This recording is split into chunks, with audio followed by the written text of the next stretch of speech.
Here with the head coach of the volleyball team, Shannon Mincey. I'm Michael Watchering here on CNEagles.com. And Coach, the loss to Lincoln Memorial the other night, what did you see from your team in a very tight contest? Well, I certainly think that serve receive and defense was a big issue for our program. Our setter wasn't able to run a lot of offense, and our balanced attack wasn't there like we're used to. So one thing that we certainly worked on Wednesday in practice was trying to gain back respect from our defense and our serve receive.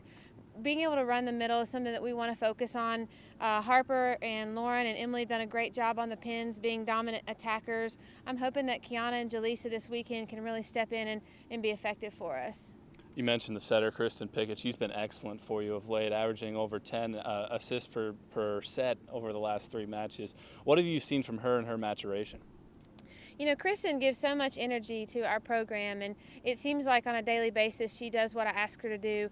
I think a setter-coach relationship is imperative for the success of the team, and Kristen and I's relationship is pretty solid, and Lindsay Wells does a phenomenal job as being our backup setter.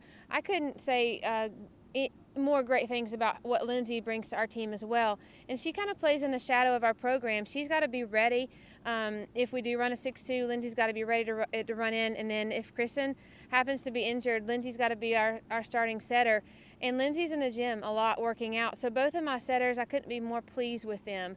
And they're very easy to coach. One thing that Kristen is going to focus on is getting a better feel for her middles and really trying to get Kiana O'Neill in that offense. I just think she's our missing link right now.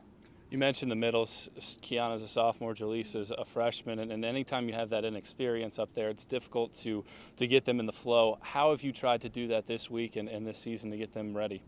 Well, yesterday a big hour of our practice was spent on running the middles and defense, trying to get that ball closer to the net so that we can do that. And being effective, even if you're not able to hit as a middle, you can hold that blocker on the other side. Lenoir-Rhyne brings some heavy outside hitters, and so that's one thing that we're going to have to be prepared for in blocking is to stop their outside defense and offense. They certainly have 2, I think, dominant hitters in our conference that we're going to have to deal with Friday night. And so Kiana being effective for us is going to relieve some of that so that we don't hopefully have to deal with that big outside hit. She can hit some balls and put them out of system. You mentioned all season that normally you look at the Friday opponent and then you get prepared for the Saturday opponent after the Friday match. Is that the case this week, and what do you expect from both teams? That is the case this week. We're going to focus on Lenoir-Rhyne, one match at a time.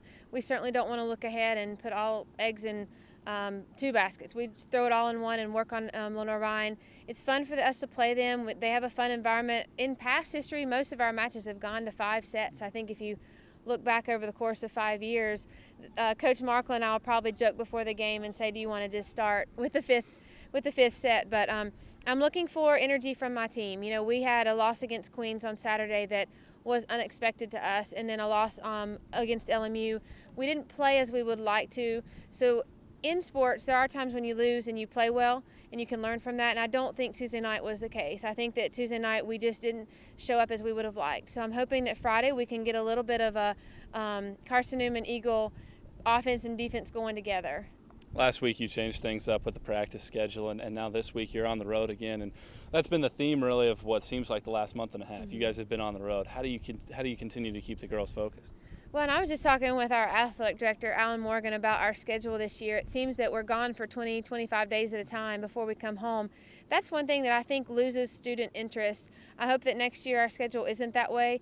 For this year, focusing on the road, it's fun for us to go on the road. We get a chance to bond and to eat out and hang out in the hotel. So I don't necessarily think that that's a bad thing for our team. I just think it's fun for our campus and for support for us to be at home so that we can continue that relationship with our fans, because I do believe we have great fans. Well, best of luck this weekend, Coach. Thank you. For head coach Shannon Mincey, I'm Michael Watchering here on CNEagles.com.